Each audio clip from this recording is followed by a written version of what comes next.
నమస్తే అండి. నేను వాణి. ఈరోజు మనం కొత్తపల్లి ఉదయబాబు గారు రచించిన 'గురు సాక్షాత్ పరబ్రహ్మ' అనే ఒక మంచి కథను విందాం.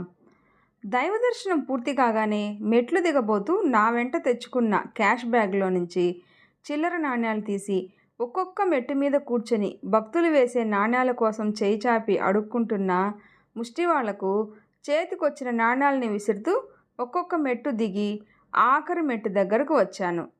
అక్కడ మొదటి మెట్టు దిమ్మె పక్కన మాసిన రగ్గు కప్పుకొని కేవలం ముఖం మాత్రమే కనిపిస్తున్న వ్యక్తిని చూసి ఒక్క నిమిషం ఆగిపోయాను.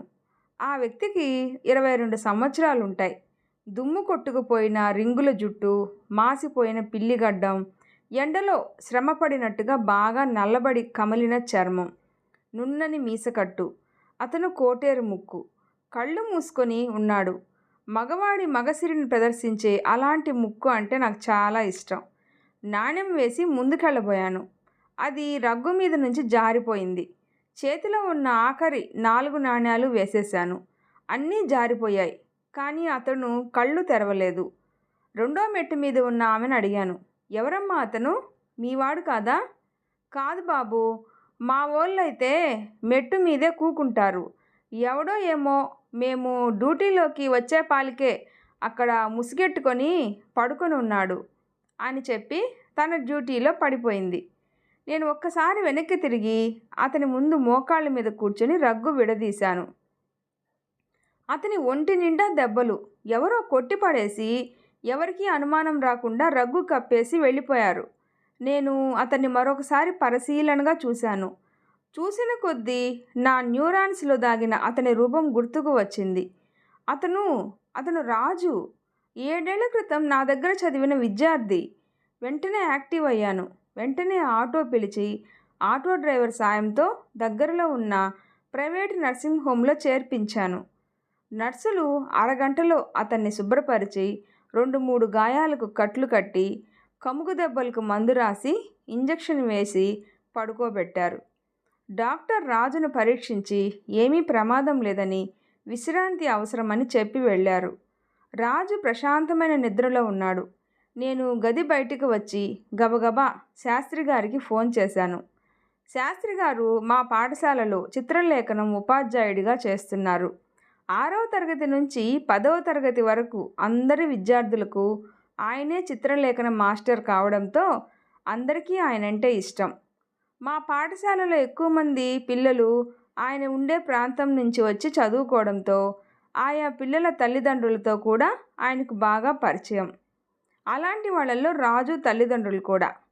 శాస్త్రి గారికి ఫోన్ చేసి రాజు విషయం చెప్పి వాళ్ళ తల్లిదండ్రులకు విషయం చెప్పి వెంటనే బయలుదేరి నేనున్న ఊరికి రమ్మని చెప్పమని చెప్పాను. ఆలోచనలో పడిపోయాను. నేను ప్రధానోపాధ్యాయునిగా జిల్లా పరిషత్ ఉన్నత పాఠశాలలో పనిచేస్తున్నాను. రాజును మా పాఠశాలలో 7వ తరగతిలో చేర్చడానికి అతని తల్లి తీసుకువచ్చింది. అప్పటికే అతను వయసుకు మించి ఎదిగిపోయి ఉన్నాడు. మనిషి చామన ఛాయగా ఉన్న యవ్వన ఛాయలు అతనిలో అప్పటికే సంతరించుకొని చూడటానికి చాలా ఆకర్షణీయంగా ఉన్నాడు. ఇతని వయసు ప్రకారం 9వ తరగతిలో ఉండాలమ్మా, 7వ తరగతిలో కాదు అన్నాను అతని కాగితాలు పరిశీలించి. ఆడు చిన్న తరగతుల్లో ఏనాడు స్కూలుకి వెళ్ళేవాడు కాదు బాబు. హాజరు సరిపోలేదని, పరీక్షలు అన్నీ రాయలేదని పంతులు గారు ఆయా తరగతిలోనే ఉంచేసేవారు. దాంతో 2వ తరగతి 2 సార్లు, 3వ తరగతి 2 సార్లు చదివాడు.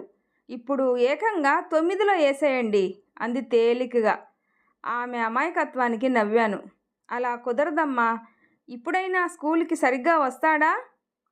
రాకపోతే 2 సార్లు చదివించడం ఉండదిక్కడ. తర్వాత నీ ఇష్టం. ఏమయ్యా, శ్రద్ధగా వచ్చి చదువుకుంటావా? అడిగాను రాజుని. సూదంటి రాయి లాంటి చూపుతో నన్ను చూసి తలూపాడు రాజు. మీ నాన్న ఏం పని చేస్తాడు? అడిగాను రాజుని. Apartment watchman sir. అతని అడ్మిషన్ ఫామ్ పరిశీలించాను. వివరాలన్నీ చదివాను. అన్నీ పూర్తయ్యాక అతనిని 7వ తరగతిలో చేర్చుకున్నాను. అతని వినయం చూసి 4 మంచి మాటలు చెప్పాలనిపించింది. చెప్పవలసిన మంచి మాటలు చెప్పాను. కానీ అతనిది అతి వినయం ధూర్త లక్షణమని నా సమక్షంలో తప్ప గది దాటితే అతని ప్రవర్తనే వేరని నేను తెలుసుకునేటప్పటికే కొంచెం ఆలస్యం అయిపోయింది. ఈ రోజుల్లో తల్లిదండ్రులు ఒకరిద్దరు పిల్లల్ని మాత్రమే కంటున్నారు.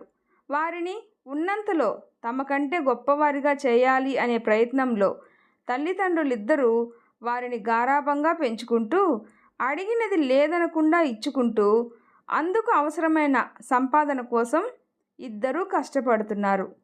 ఆ హడావుడి బ్రతుకులో పిల్లలకి ప్రైవేటు పెట్టించేస్తే మన బాధ్యత తీరిపోయింది అనుకుంటున్నారు. అంతే తప్ప తమ బాధ్యతలను గుర్తెరిగి ప్రవర్తించకపోవడం నిజంగా ఆ పిల్లల దురదృష్టం. సరిగ్గా రాజు విషయంలో వాళ్ళు చేసిన తప్పు పని అదే.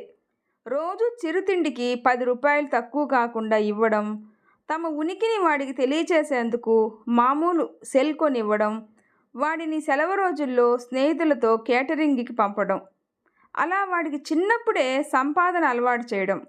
ఆ కేటరింగ్ చేసే వాళ్ళల్లో ఇంటర్ చదువుతున్న పేద విద్యార్థులు ఉండటం, ఈ రోజుల్లో అన్ని రకాల మాధ్యమాలు చేతుల్లోకి అందుబాటులోకి రావడంతో రాజు వాళ్ళతో కలిసి చూడకూడని ఏవేవో దృశ్యాలను వాళ్ళ సెల్ ఫోన్లలో వీక్షించడం, అప్పుడే వయసులోకి అడుగు పెడుతున్న ఆడపిల్లల్ని ఆకర్షించి వారికి ఇష్టమైన చిన్న చిన్న బహుమతులు ఇవ్వడం, వీలైతే వారిలో కొందరు ఇంకా ముందుకు కొనసాగడం నాకు కొంచెం ఆలస్యంగా తెలిసింది.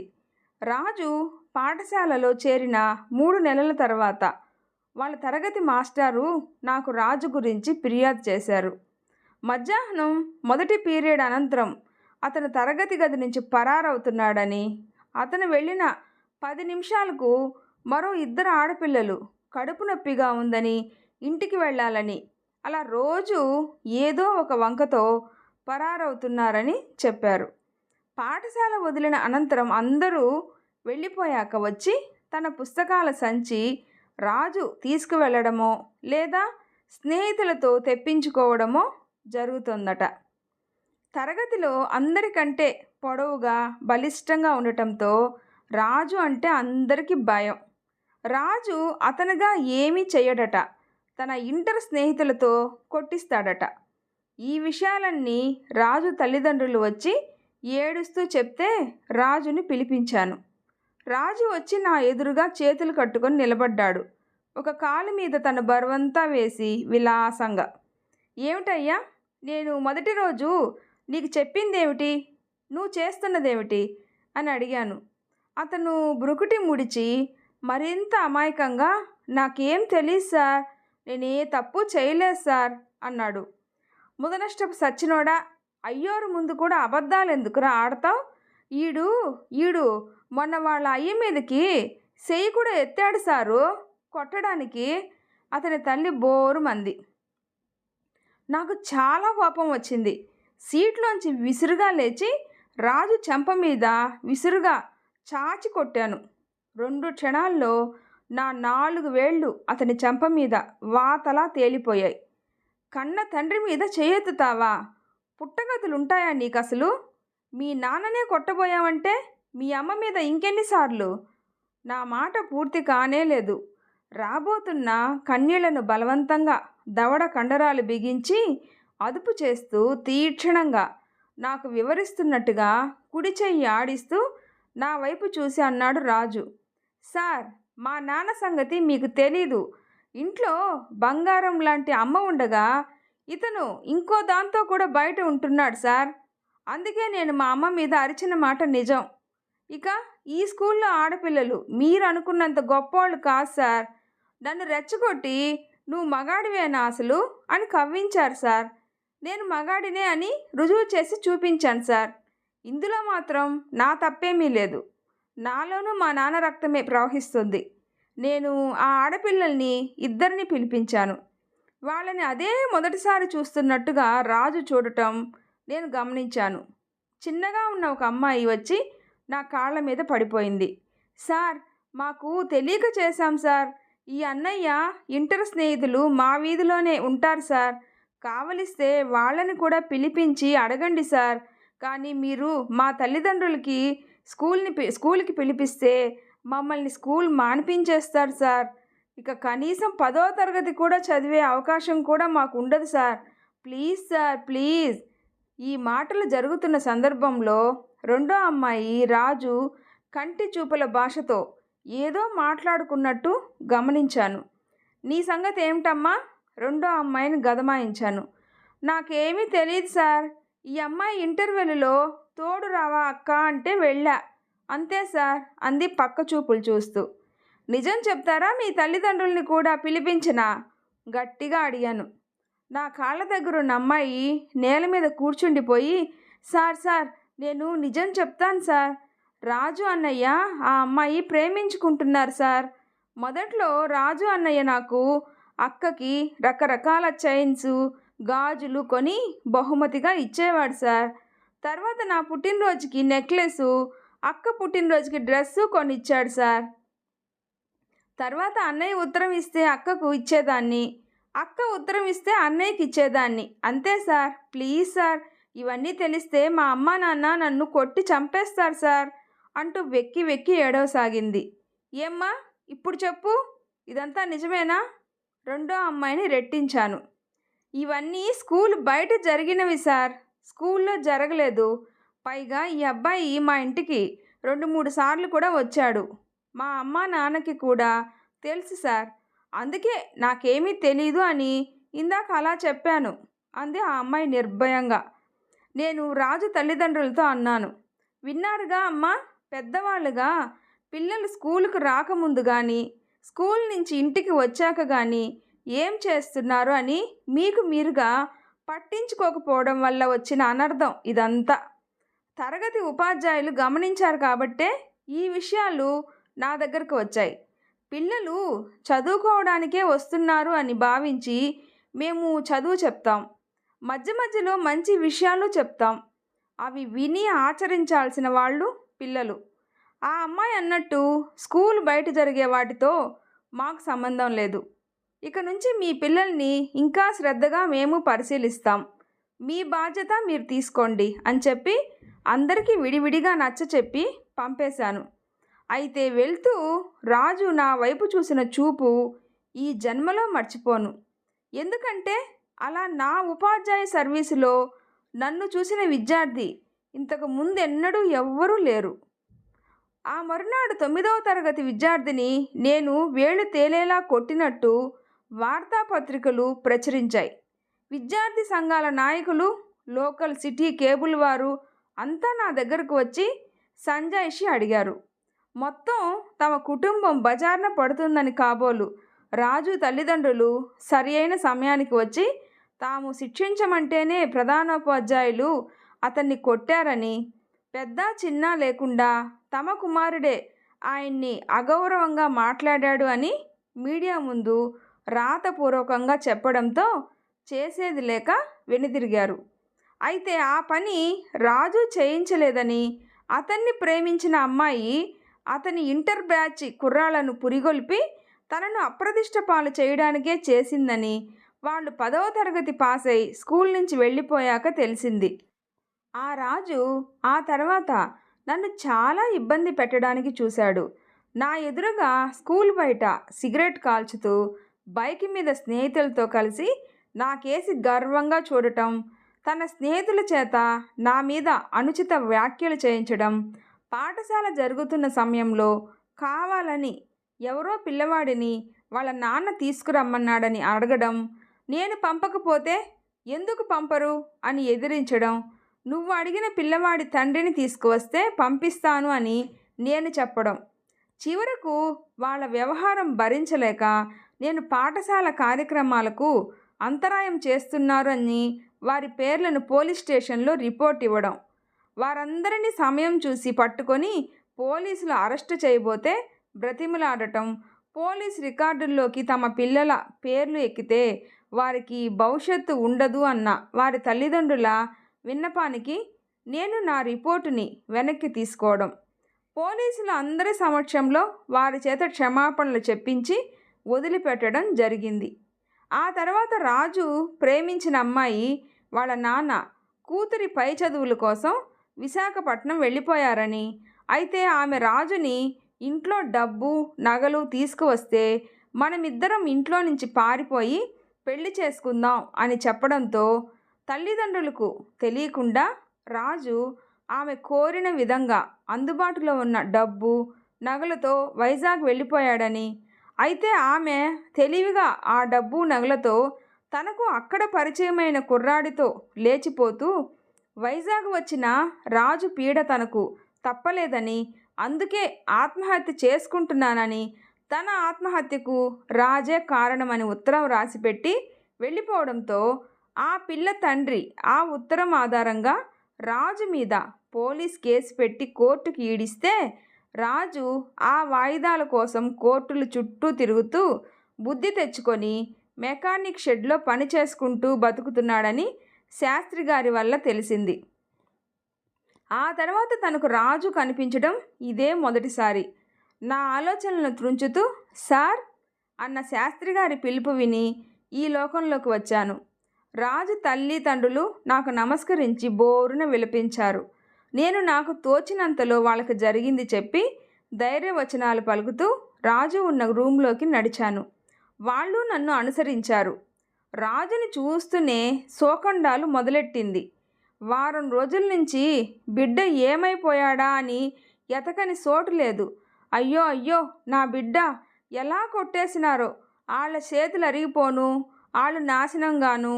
అది అది ఆ ముండ పని అయ్యుంటుంది. దాని జోలికి పోమాకరా అంటే వినలేదు. ఎంత పని జరిగిందిరా అయ్యా. నర్సులు గట్టిగా గదమాయించడంతో మౌనంగా దుఃఖిస్తూ ఉండిపోయింది. మరో గంట తర్వాత రాజుకు మెలకువ వచ్చింది. ముందు తల్లిదండ్రులను చూసి తను ఎక్కడున్నాను అన్నట్టు చూస్తూ నన్ను చూసి ఒక్కసారిగా లేచి కూర్చున్నాడు. ఆ నెమ్మది రాజు, ఎలా ఉంది, అసలు ఏం జరిగింది అడిగాను. ఎర్ర జీరలతో ఉన్న అతని కళ్ళల్లో గిర్రున నీళ్లు తిరిగి జలజల రాలి గెడ్డం వెంట్రుకలపై పడి వెలుగులో మెరుస్తున్నాయి. అతను జబ్బతో కళ్ళు తుడుచుకున్నాడు. అతని దవడ కండరం నిస్సహాయతతో అన్నట్టు బిగుసుకుంది. రాజు పక్క మీద నుంచి ఎంత చెప్తున్నా వినకుండా లేచి వచ్చి నా కాళ్లకు చుట్టుకుపోయి చిన్న పిల్లాడిలా దుఃఖించసాగాడు. దుఃఖభారం దిగిన వెంటనే అడిగాను, ఎలా ఉంది రాజు, ఏమైనా తింటావా? సార్, నేను మిమ్మల్ని ఘోరంగా అవమానించాను. తుచ్చమైన కోరికల కోసం అటు చదువుల తల్లి సరస్వతిని, ఇటు పరమేశ్వర స్వరూపులైన మీ మంచి మాటల్ని తృణీకరించి ఒక పాపిష్టి ఆడదాని కోసం పరుగులెత్తి బంగారం లాంటి నా జీవితాన్నే నాశనం చేసుకున్నాను. ప్రత్యక్ష దైవాలని చెప్పే నా తల్లిదండ్రుల్లోని తప్పుల్ని వెదికి వాళ్ళని మానసికంగా హింసించి నా ఇంట్లో సొమ్ము నగలు దొంగతనం చేసి ఏ కొడుకు ప్రవర్తించినంత నికృష్టుడిలా ప్రవర్తించాను. నా తల్లిదండ్రులకు క్షోభ కలిగించాను. అనుక్షణం నా మంచి కోసం తమరు చెప్పిన మంచి మాటల్ని పెడచెవిన పెట్టి వయసు గర్వంతో విర్రవీగిపోయిన నాకు తగిన శాస్తి జరిగింది సార్. అది వైజాగ్లో తను చేరిన కాలేజీలో ఒకడిని తగులుకొని ఇంట్లో నుంచి పారిపోయింది సార్. దాన్ని ఎలాగైనా పట్టుకొని వాళ్ళ అమ్మా నాన్నల దగ్గరకు తీసుకువచ్చి వాళ్ళ ముందే దాన్ని చంపాలి అని నిర్ణయించుకొని స్నేహితుల సాయంతో వెతికాను సార్. అయితే వాడు దాన్ని ఒక బ్రోతల్ హౌస్కి అమ్మేశాడట సార్. నేను అక్కడికి వెళ్ళి తనని తీసుకొద్దామని చేసిన ప్రయత్నంలో ఆ కంపెనీ వాళ్ళు పంపిన రౌడీలు నన్ను తరిమి తరిమి కొట్టి ఇక్కడ పడేసి వెళ్ళిపోయారు సార్. నాకు అర్థమైంది ఏమిటంటే దాన్ని నాకు తెలిసి ఆ భగవంతుడు కూడా రక్షించలేడు సార్. తనను అమాయకంగా నమ్మిన పాపానికి, నా తల్లిదండ్రులకు కలిగించిన శోభకి, మిమ్మల్ని నేను చేసిన అవమానానికి, వీటన్నింటికి నన్ను ప్రోత్సహించి పురిగొల్పిన దాని బతుకు కుక్క కన్నా హీనంగా ముగుస్తుంది సార్. అంత బాధలోనూ కసిగా నవ్వాడు రాజు. మీరే నన్ను చూసి ఉండకపోతే నేను కూడా దిక్కులేని కుక్క చావు చచ్చిపోయి ఉండేవాడిని సార్. సాక్షాత్తు మీరు పరబ్రహ్మ స్వరూపులు కాబట్టే దేవుడు నన్ను మీ కళ్ళల్లో పడేలా చేశాడు. నేను ఇంత చేసినా మీరు నన్ను ప్రేమతో రాజు అని పిలుస్తున్నారే, నేను అందుకు అర్హుడినా సార్? ఆనాడు మీరు నన్ను అడిగారు, తండ్రి మీద చెయ్యెత్తిన నీకు పుట్టగతులుంటాయా అని. నిజమే సార్. ఆయన తప్పు చేశాడని అమ్మని దూషించిన నేను అదే తప్పు చేస్తే ఎలా పుట్టగతులుంటాయి సార్? నా జీవితపు బాగును కోరే మిమ్మల్ని హింసించి రాక్షసానందం పొందిన నేను బ్రతకడానికి అర్హుడిని కాదు సార్.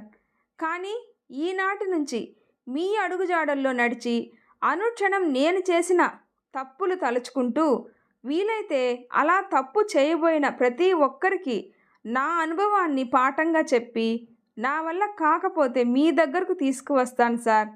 ఇప్పుడైనా నన్ను మీ విద్యార్థిగా చేర్చుకోండి సార్. ఆ ఒక్క మాట నాకు ఇవ్వండి సార్. నా జీవితాన్ని ఇప్పుడైనా ఒక దారిలో పెట్టే బాధ్యత దయచేసి మీరు తీసుకోండి సార్. Please sir, please. దెబ్బలు తగిలి ఉండటం వలనో దుఃఖోపశమనం వలనో నీరసం వల్ల రాజు మళ్ళీ స్పృహ తప్పాడు. నెమ్మదిగా తల్లిదండ్రులు రాజును శాస్త్రి గారి సాయంతో మళ్ళీ పక్క మీదకు చేర్చారు. నర్సు వచ్చి డాక్టర్ గారి సలహాతో అతనికి సెలైన్ ఏర్పాటు చేసింది. శాస్త్రి గారు మందులు తేవడానికి వెళ్ళారు. రాజు తల్లిదండ్రులిద్దరూ వారి బిడ్డను కాపాడిన భగవంతుడికి కాబోలు నమస్కరిస్తూ కళ్ళు మూసుకున్నారు. నా చేత ఇన్నాళ్లకు రాజు విషయంలో ఒక మంచి పని చేయించిన నా దేవునికి నమస్కరించుకుంటూ నా గురుదేవుని శ్లోకం మననం చేసుకుంటూ ఉండిపోయాను. గురుర్బ్రహ్మ గురుర్విష్ణు గురుదేవో మహేశ్వరః గురు సాక్షాత్ పరబ్రహ్మ తస్మై శ్రీ గురవే నమః. ఈ వీడియో నచ్చితే ప్లీజ్ లైక్ చేసి షేర్ చేయండి, సబ్స్క్రైబ్ చేసుకోండి. స్టోరీ ఎలా ఉందో తప్పకుండా కామెంట్ చేయండి. ప్లీజ్ సపోర్ట్ చేయండి. Thanks for watching.